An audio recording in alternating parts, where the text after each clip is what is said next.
Chapter 10. Theory. Can I ask just one more? She entreated instead of answering my demand. I was on edge, anxious for the worst. And yet, how tempting it was to prolong this moment, to have her with me, willingly, for just a few seconds longer. I sighed at the dilemma, and then said, 1. Well, she hesitated for a moment, as if deciding which question to voice. You said you knew I hadn't gone into the bookstore and that I had gone south. I was just wondering how you knew that. I glared out the windshield. Here was another question that revealed nothing on her part and too much on mine. I thought we were past all the evasiveness, she said, her tone critical and disappointed. How ironic. She was relentlessly evasive, without even trying. Well, she wanted me to be direct, and this conversation wasn't going anywhere good, regardless. Fine then, I said. I followed your scent. I wanted to watch her face, but I was afraid of what I would see. Instead, I listened to her breath accelerate and then stabilize. She spoke again after a moment, and her voice was steadier than I would have expected. And then you didn't answer one of my first questions, she said. I looked down at her, frowning. She was stalling, too. Which one? How does it work? The mind reading thing, she asked, reiterating her question from the restaurant. Can you read anybody's mind, anywhere? How do you do it? Can the rest of your family? She trailed off, flushing again. That's more than one, I said. She just looked at me, waiting for her answers. And why not tell her? She'd already guessed most of this, and it was an easier subject than the one that loomed. No, it's just me. And I can't hear anyone anywhere.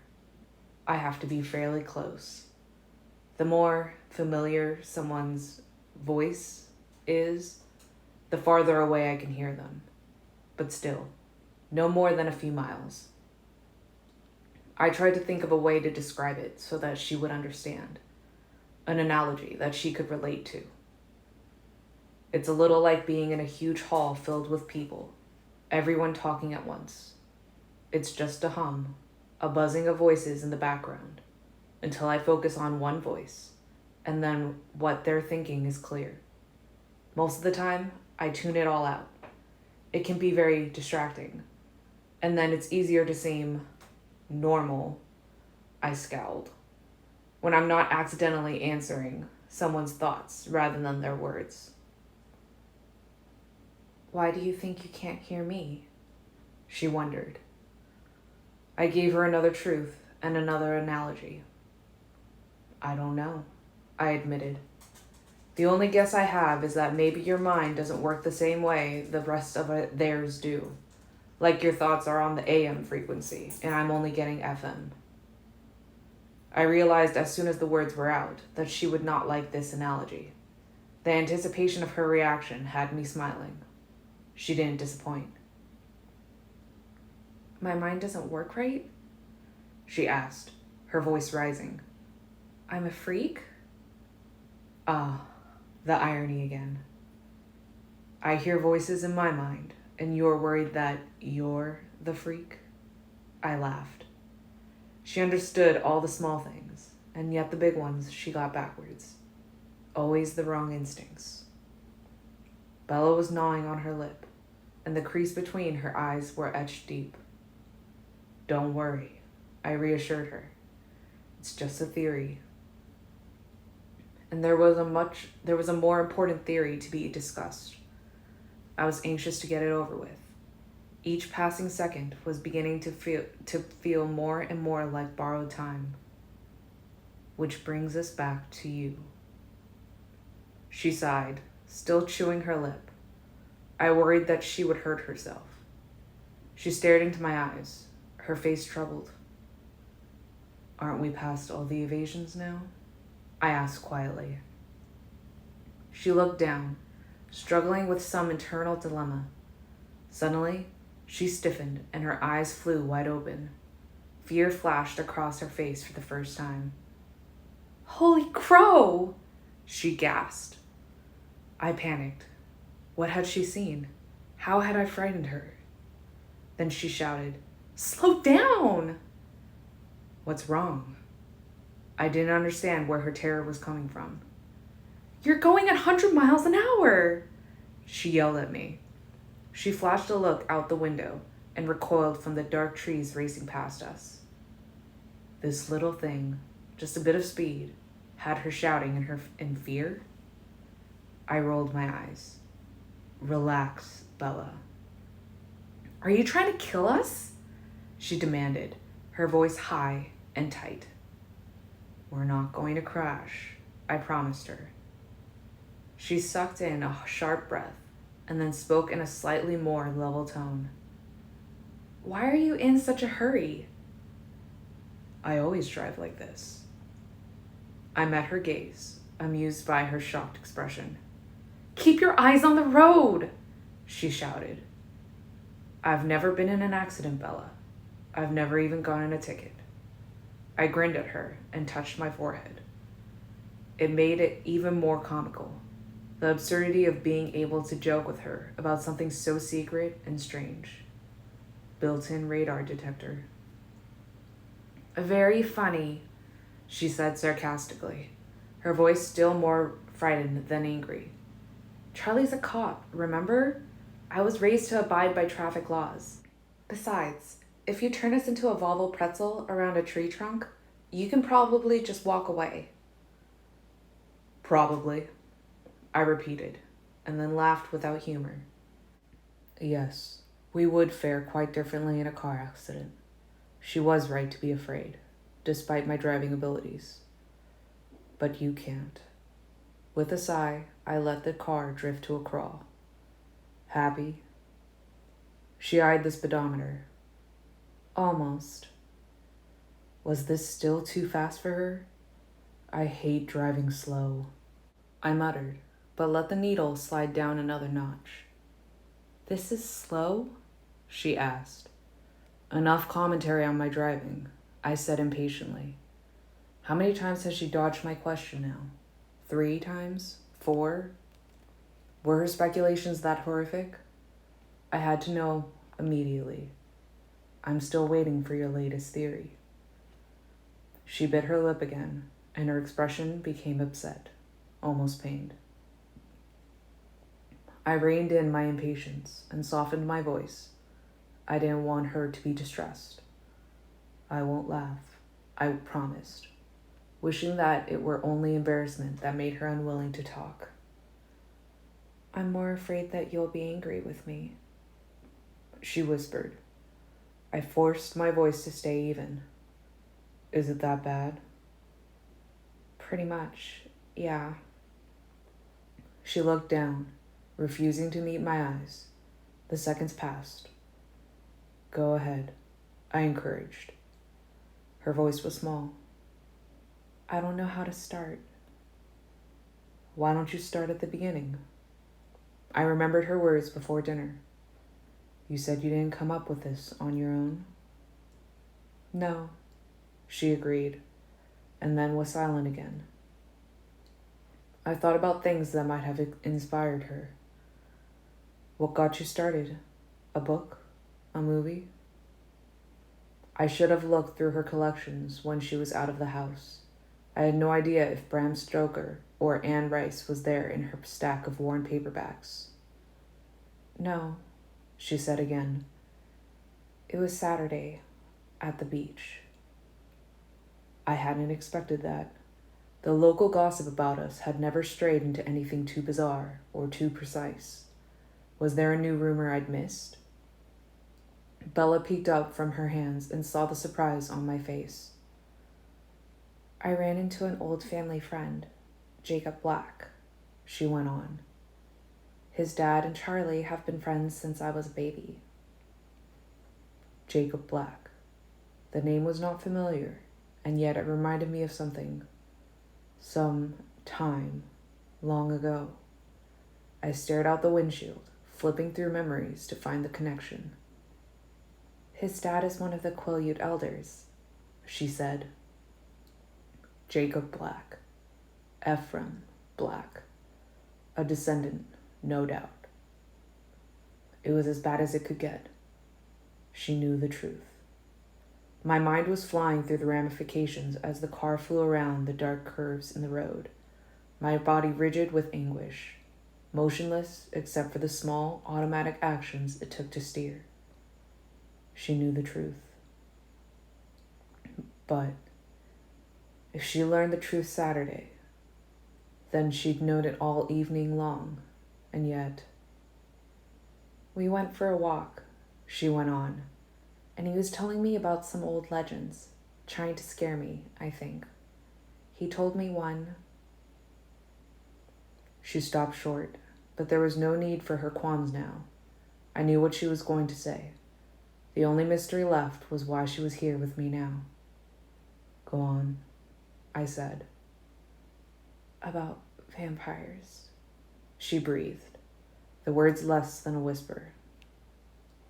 Somehow, it was even worse than knowing that she knew, hearing her speak the word aloud.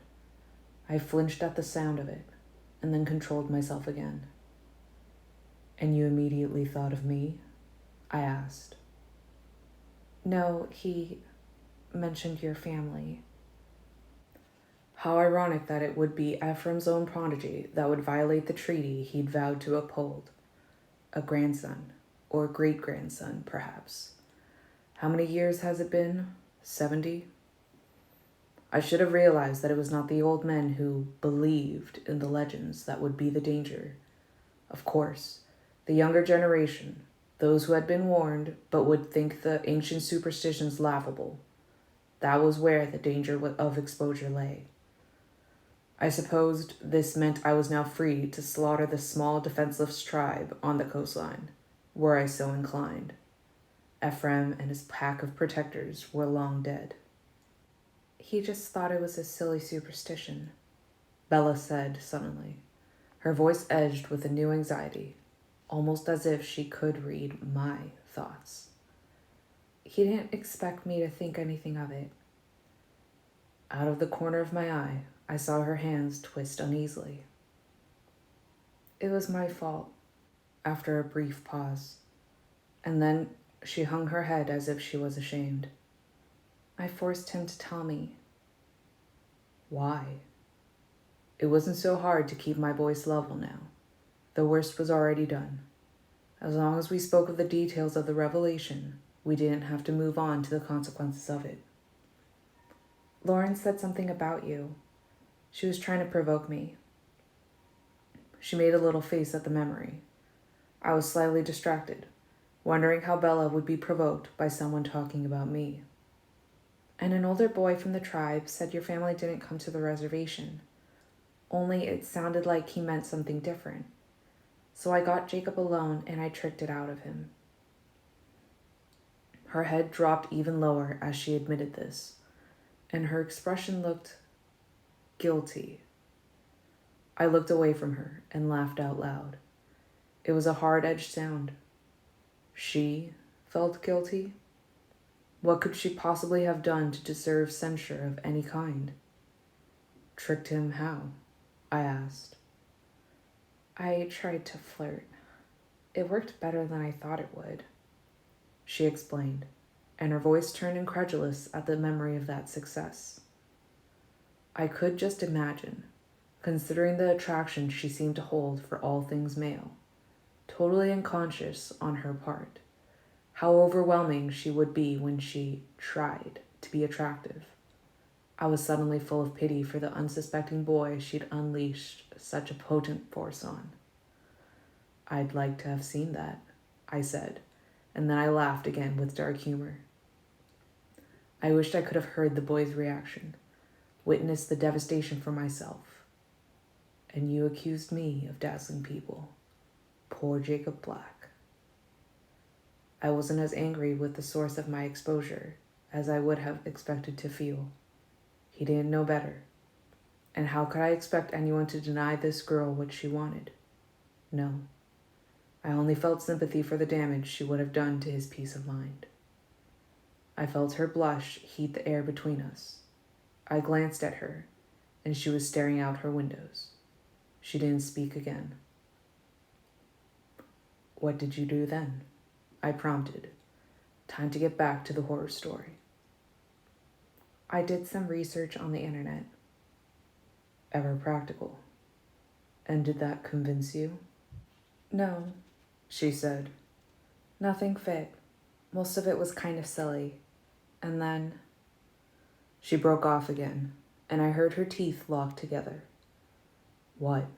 I demanded. What had she found? What had made sense of the nightmare for her? There was a short pause, and then she whispered, I decided it didn't matter. Shock froze my thoughts for a half second, and then it all fit together. Why she'd sent her friends away tonight rather than escape with them. Why she had gotten into my car with me again, instead of running, screaming for the police. Her reactions were always wrong, always completely wrong. She pulled danger toward herself. She invited it. It didn't matter, I said through my teeth, anger filling me. How was I supposed to protect someone so determined to be unprotected? No, she said in a low voice that was inexplicably tender. It doesn't matter to me what you are. She was impossible. You don't care if I'm a monster? If I'm not human? No. I started to wonder if she was entirely stable. I suppose that I could arrange for her to receive the best care available. Carlisle would have the connections to find her the most skilled doctors, the most talented therapists. Perhaps something could be done to fix whatever it was that was wrong with her, whatever it was that made her content to sit beside a vampire, with her heart beating calmly and steadily. I would watch over the facility, naturally, and visit as often as she allowed. You're angry, she sighed. I shouldn't have said anything.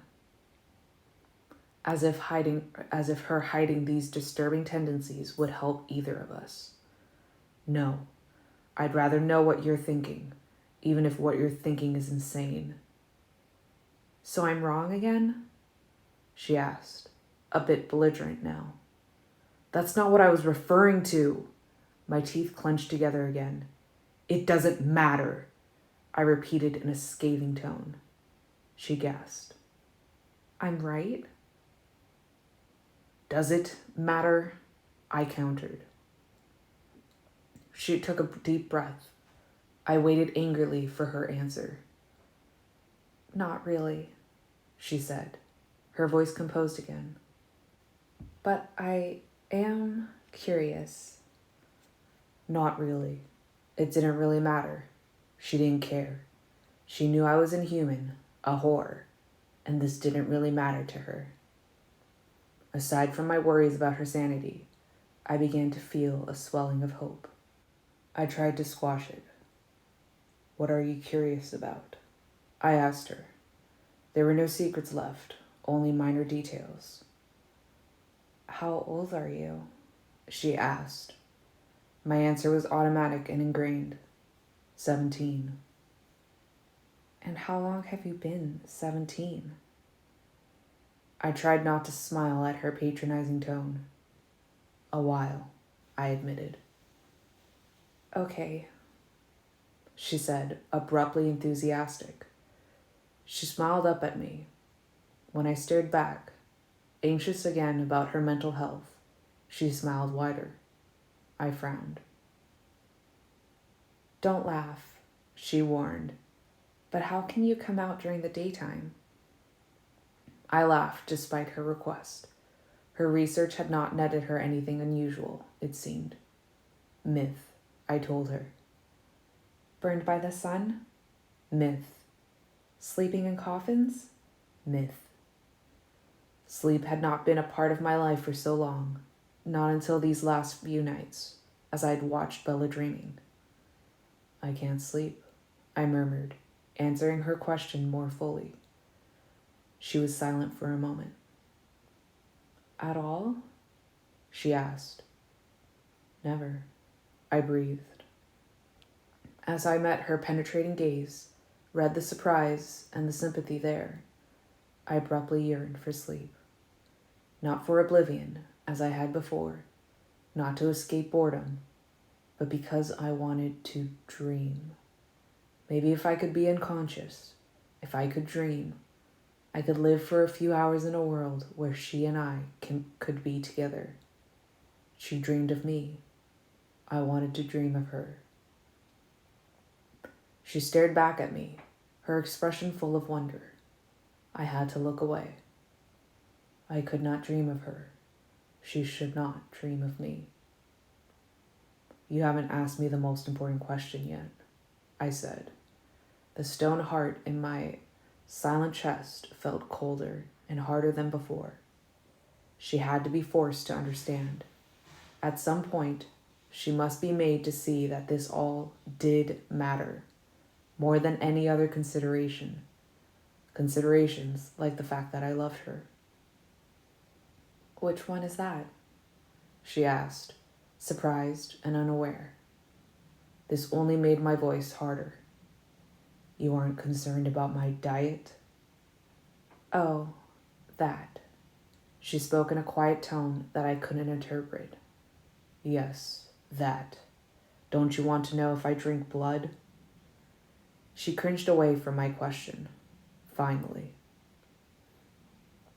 Well, Jacob said something about that, she said.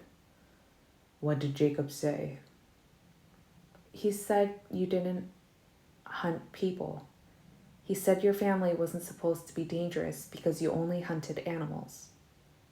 He said we weren't dangerous, I repeated cynically. Not exactly, she clarified. He said you weren't supposed to be dangerous, but the Quileutes still didn't want you on their land, just in case. I stared at the road, my thoughts in a hopeless snarl, my throat aching with the familiar fire. So, was he right? She asked, as calmly as if she were confirming a weather report. About not hunting people? The Quileutes have a long memory. She nodded to herself, thinking hard. Don't let that make you complacent, though, I said quickly. They're right to keep their distance from us. We are still dangerous. I don't understand. No, she didn't. How to make her see. We try, I told her. We're usually very good at what we do. Sometimes we make mistakes. Me, for example, allowing myself to be alone with you. Her scent was still a force in the car. I was growing used to it. I could almost ignore it. But there was no denying that my body still yearned for her for the worst possible reason. My mouth was swimming with venom. I swallowed. This is a mistake? She asked, and there was heartbreak in her voice. The sound of it disarmed me. She wanted to be with me. Despite everything, she wanted to be with me. Hope swelled again, and I beat it back. A very dangerous one, I told her truthfully, wishing the truth could really somehow cease to matter. She didn't respond for a moment. I heard her breathing change. It hitched in strange ways that did not sound like fear. Tell me more, she said suddenly, her voice distorted by anguish. I examined her carefully. She appeared to be in some kind of pain. How had I allowed this? What more do you want to know? I asked, trying to think of a way to keep her from hurting. She should not hurt. I couldn't let her be hurt. Tell me why you hunt animals instead of people, she said, still anguished. Wasn't it obvious? Or maybe this didn't matter to her either. I don't want to be a monster, I muttered. But animals aren't enough? I searched for another comparison, a way that she could understand. I can't be sure, of course, but I'd compare it to living on tofu and soy milk. We call ourselves vegetarians, our little inside joke. It doesn't completely satiate the hunger, or rather thirst, but it keeps us strong enough to resist, most of the time. My voice got lower. I was ashamed of the danger I had allowed her to be in. Danger I continued to allow. Sometimes it's more difficult than others. Is it very difficult for you now? I sighed. Of course she would ask the question I didn't want to answer. Yes, I admitted. I expected her physical response correctly this time. Her breathing held steady. Her heart kept its even pattern. I expected it, but I did not understand it. How could she not be afraid? But you're not hungry now, she declared, perfectly sure of herself. Why do you think that? Your eyes, she said, her tone offhand. I told you I had a theory. I've noticed that people, men in particular, are crabbier when they're hungry. I chuckled at her description. Crabby.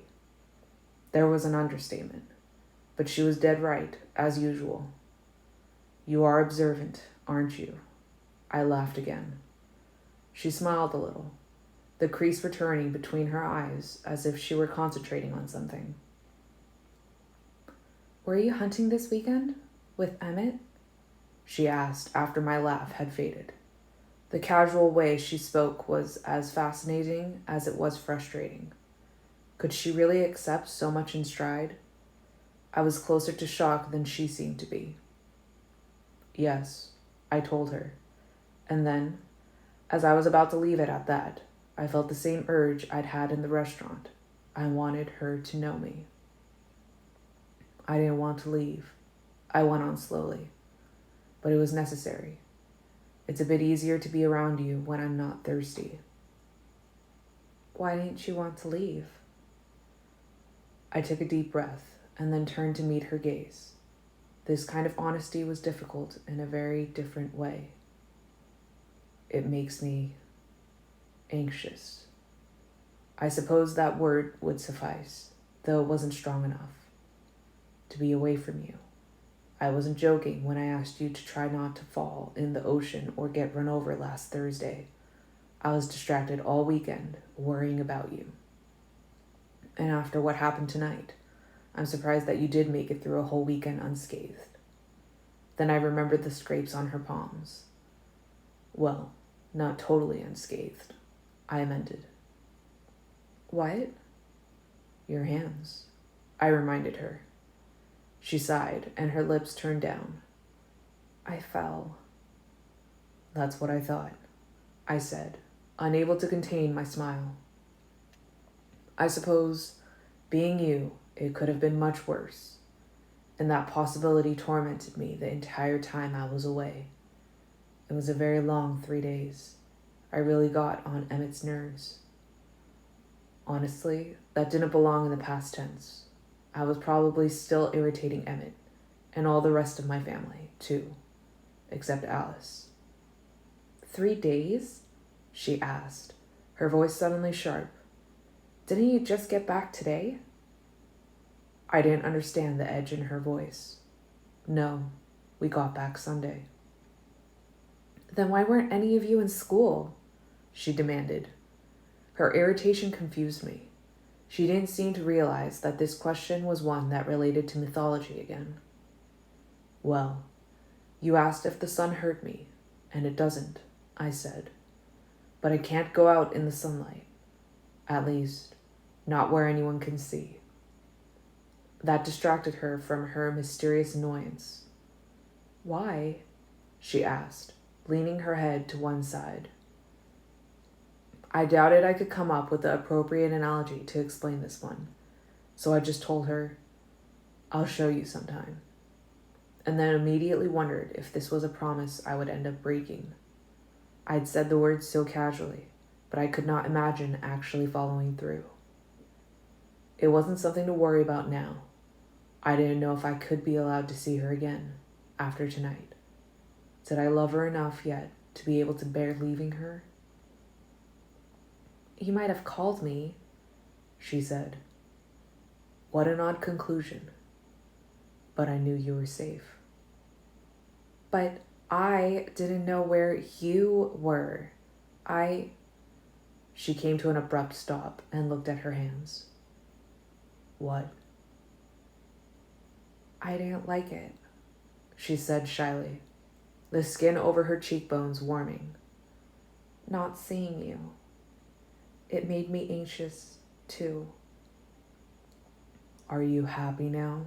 I demanded of myself. Well, here was my reward for hoping. I was bewildered, elated, horrified, mostly horrified, to realize that all my wildest fantasies were not so far off the mark. This was why it didn't matter to her that I was a monster. It was exactly the same reason that the rules no longer mattered to me. Why right and wrong were no longer compelling influences. Why all my priorities had shifted one rung down to make room for this girl at the very top. Bella cared for me, too. I knew it could be nothing in comparison to how I loved her. She was mortal, changeable. She wasn't locked in with no hope of recovery. But still, she cared enough to risk her life to sit here with me, to do so gladly. Enough that it would cause her pain if I did the right thing and left her. Was there anything I could do now that would not hurt her? Anything at all? Every word we spoke here, each one of them was another pomegranate seed. That strange vision in the restaurant had been more on point than I realized. I should have stayed away. I should never have come back to Forks. I would cause her nothing but pain. Would that stop me from staying now? From making it worse? The way I felt at this moment, feeling her warmth against my skin. No, nothing would stop me. I groaned to myself. This is wrong. What did I say? She asked, quick to take the blame on herself. Don't you see, Bella? It's one thing for me to make myself miserable, but a wholly other thing for you to be so involved. I don't want to hear that you feel that way. It was the truth. It was a lie. The most selfish part of me was flying with the knowledge that she wanted me as I wanted her. It's wrong. It's not safe. I'm dangerous, Bella. Please, grasp that. No. Her lips pouted out stubbornly. I'm serious. I was battling with myself so strongly, half desperate for her to accept my warnings, half desperate to keep the warnings from escaping, that the words came through my teeth as a growl. So am I, she insisted. I told you, it doesn't matter what you are. It's too late. Too late? The world was bleakly black and white for one endless second as I watched the shadows crawl across the sunny lawn toward Bella's sleeping form in my memory. Inevitable, unstoppable. They stole the color from her skin and plunged her into darkness, into the underworld. Too late? Alice's vision swirled in my head, Bella's blood-red eyes staring back at me impassively, expressionless. But there was no way that she could not hate me for that future, hate me for stealing everything from her. It could not be too late. Never say that, I hissed. She stared out the window, and her teeth bit into her lip again. Her hands were balled into tight fists in her lap. Her breathing hitched. What are you thinking? I had to know. She shook her head without looking at me.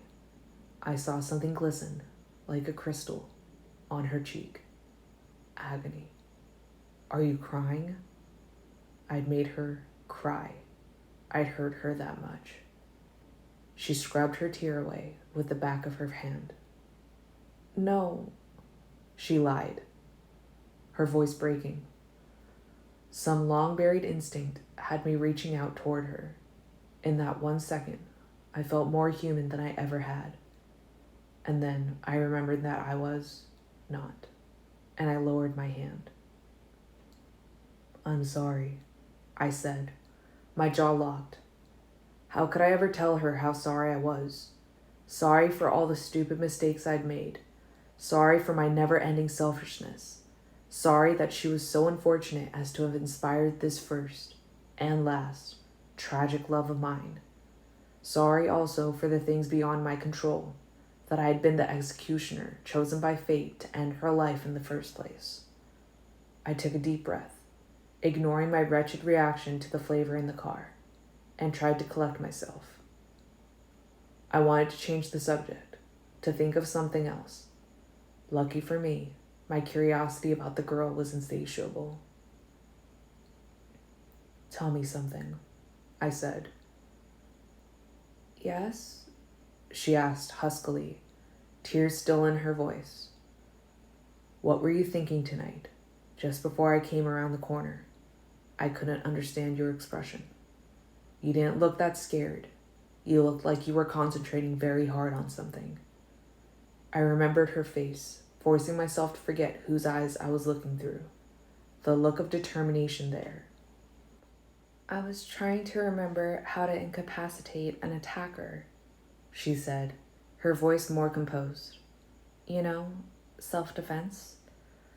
I could see her frail figure, just silk over glass, overshadowed by the meaty, heavy-fisted human monsters who would have hurt her.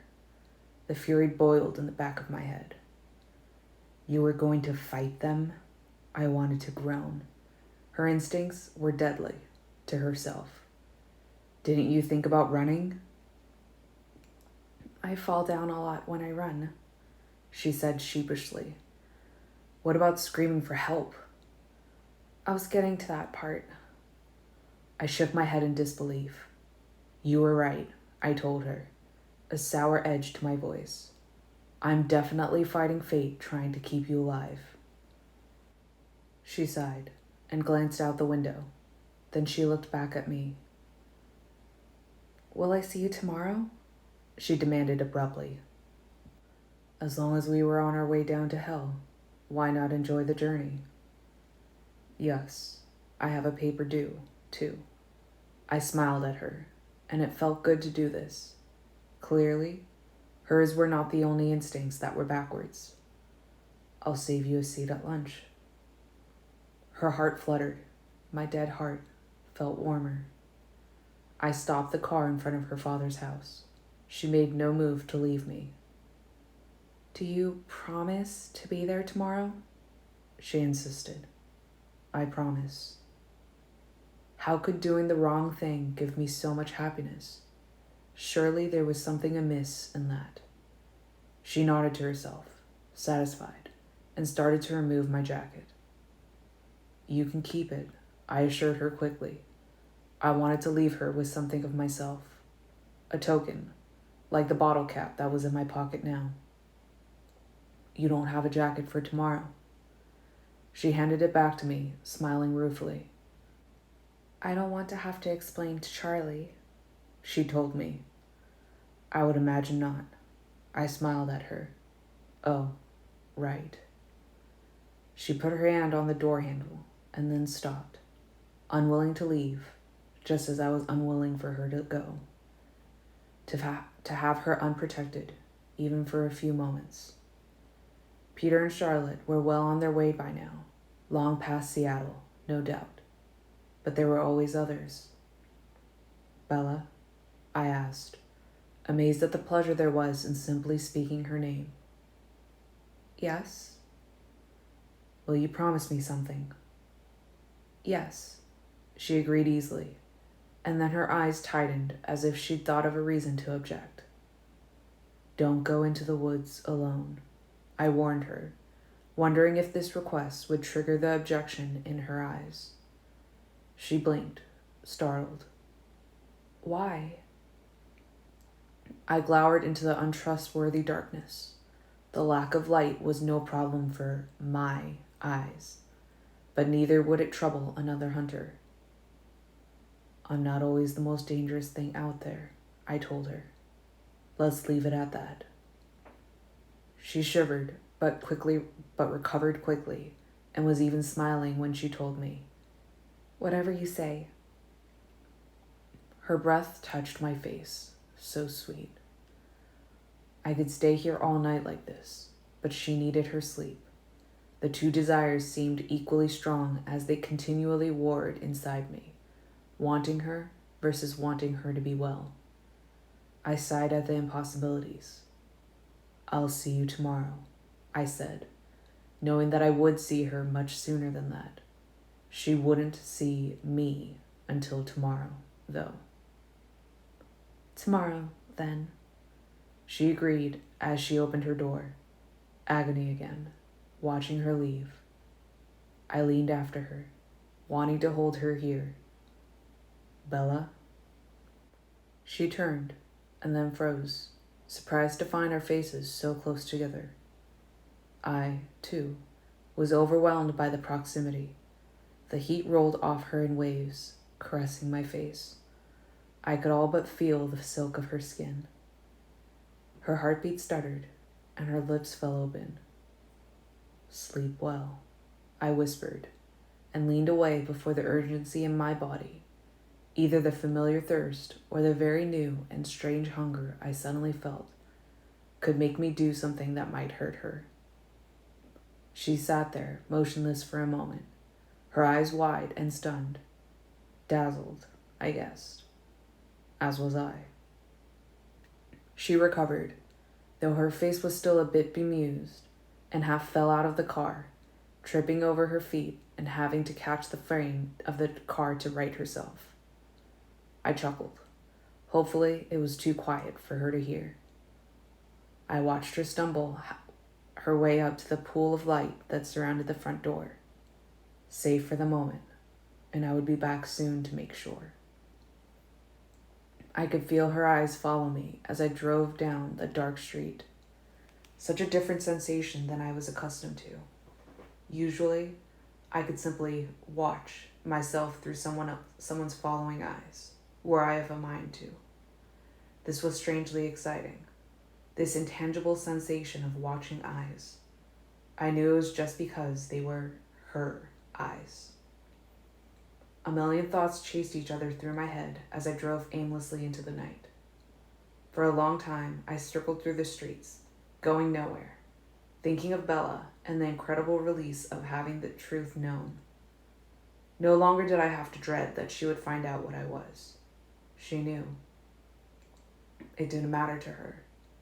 Even though this was obviously a bad thing for her, it was amazingly liberating for me. More than that, I thought of Bella and requited love. She couldn't love me the way I loved her. Such an overpowering, all-consuming, crushing love would probably break her fragile body. But she felt strongly enough to subdue the instinctive fear, strongly enough to want to be with me. And being with her was the greatest happiness I had ever known. For a while, as I was all alone and hurting no one else for a change, I allowed myself to feel that happiness without dwelling on the tragedy, just to be thrilled that she cared for me, just to exult in the triumph of winning her affection, just to imagine sitting close to her tomorrow, hearing her voice and earning her smiles. I replayed that smile in my head, seeing her full lips pull up at the corners, the hint of a dimple that touched her pointed chin, the way her eyes warmed and melted. Her fingers had felt so warm and soft on my hand tonight. I imagined how it would feel to touch the delicate skin that stretched over her cheekbones, silky, warm, so fragile, silk over glass, frighteningly breakable. I didn't see where my thoughts were leading until it was too late. As I dwelt on that devastating vulnerability, other images of her face intruded on my fantasies. Lost in the shadows, pale with fear, yet her jaw tight and determined, her eyes full of concentration, her slim body braced to strike at the hulking forms that gathered around her, nightmares in the gloom. Ah, I groaned at the simmering hate that I'd all but forgotten in the joy of loving her burst again into an inferno of rage. I was alone. Bella was, I trusted, safe inside her home. For a moment, I was fiercely glad that Charlie Swan, head of the local law enforcement, trained and armed, was her father. That ought to mean something, provide some shelter for her. She was safe. It would not take me so very long to destroy the mortal who would have harmed her. No, she deserved better. I could not allow her to care for a murderer. But what about the others? Bella was safe, yes. Angela and Jessica were also, surely, safe in their beds. Yet a predator was loose on the streets of Port Angeles. A human monster. Did that make him the human's problem? We did not often involve ourselves with human problems, aside from Carlyle and his constant work to heal and save. For the rest of us, our weakness for human blood was a serious impediment to becoming closely entangled with them. And of course, there were our distant wardens, the de facto vampire police force, the Volturi. We Cullens lived too differently.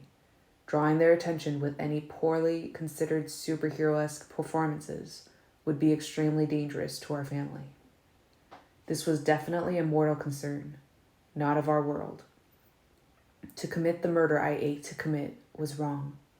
I knew that. But leaving him free to attack again could not be the right thing, either.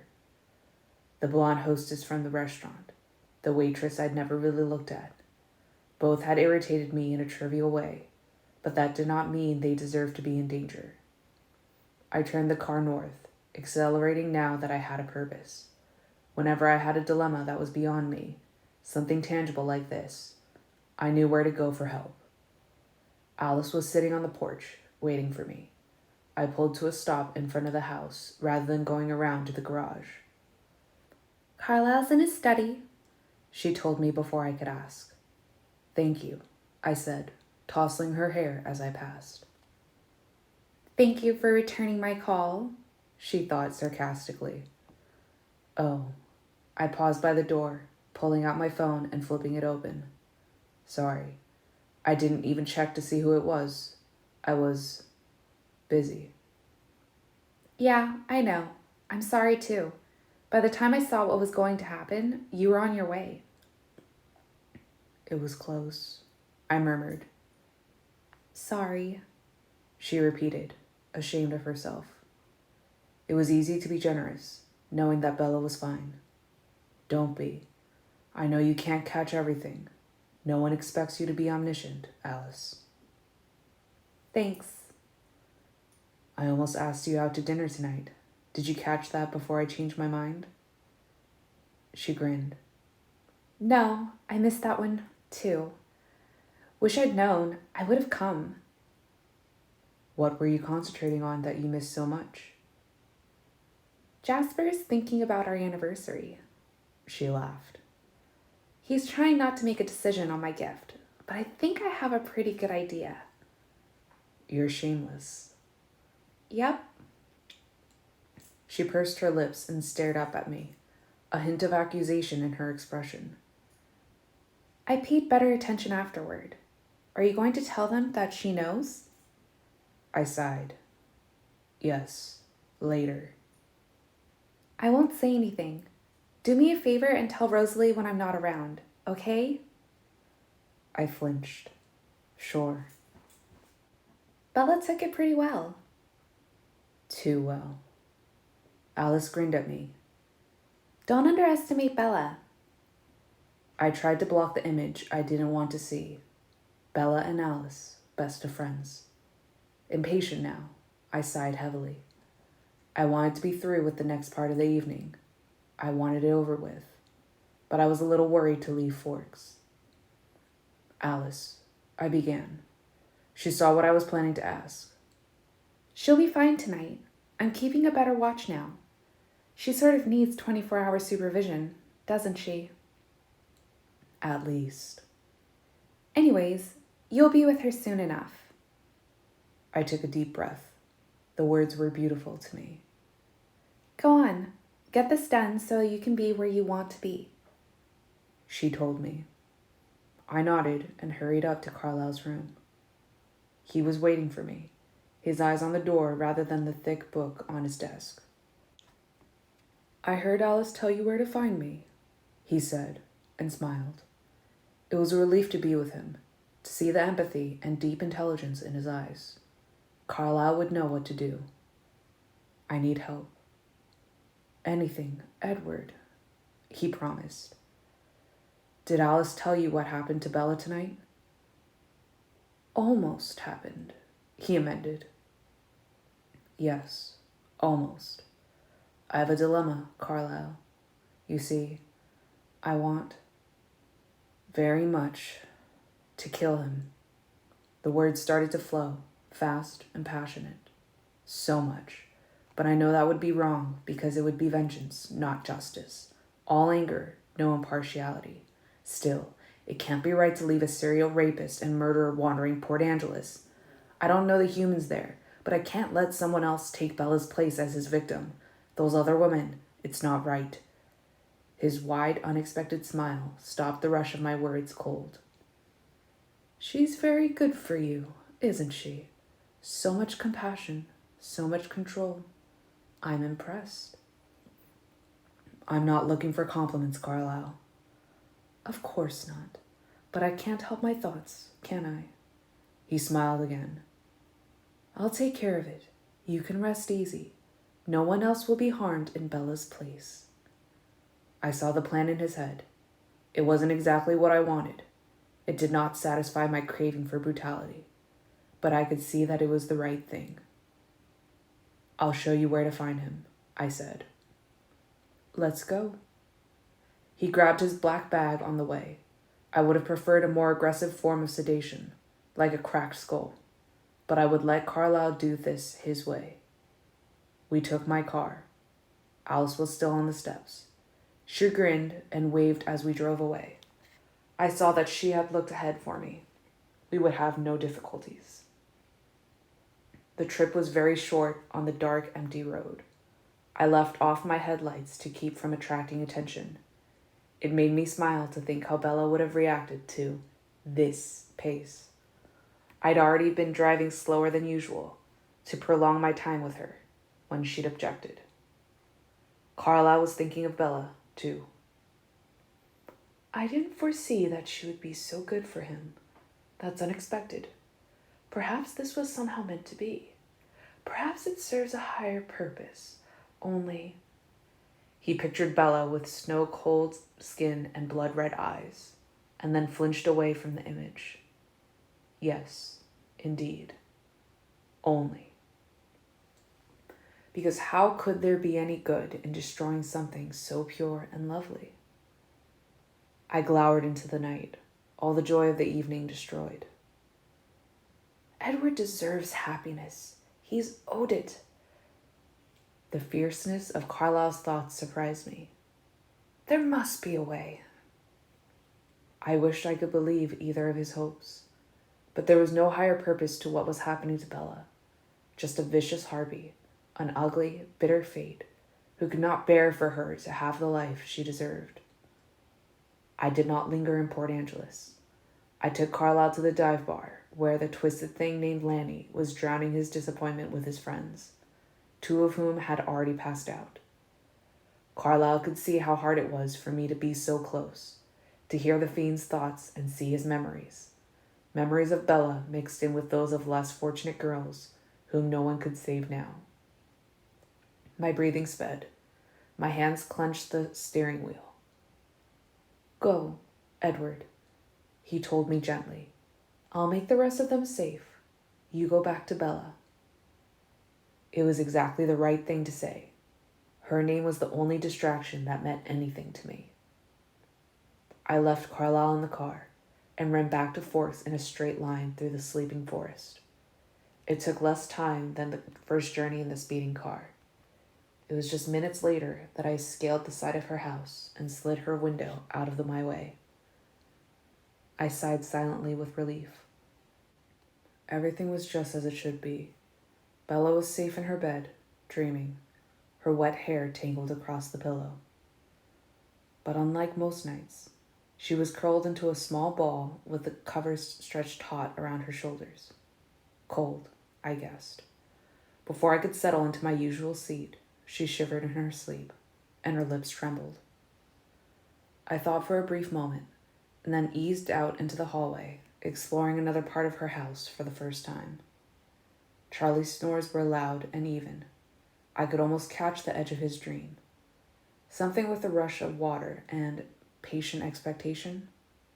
Fishing, maybe? There, at the top of the stairs, was a promising-looking cupboard. I opened it, hopefully, and found what I was looking for. I selected the thickest blanket from the tiny linen closet and took it back into her room. I would return it before she woke, and no one would be the wiser. Holding my breath, I cautiously spread the blanket over her. She didn't react to the added weight.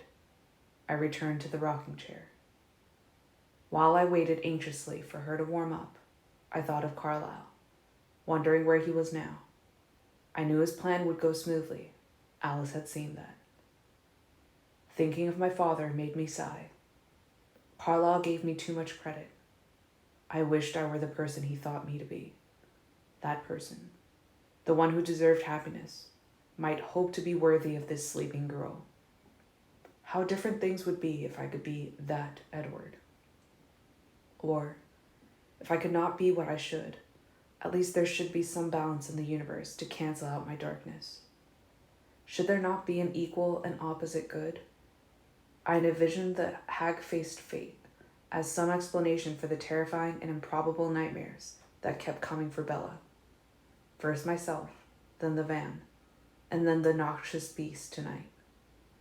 But if that fate had so much power, shouldn't there be a force in place to thwart it? Someone like Bella ought to have a protector, a guardian angel. She deserved that.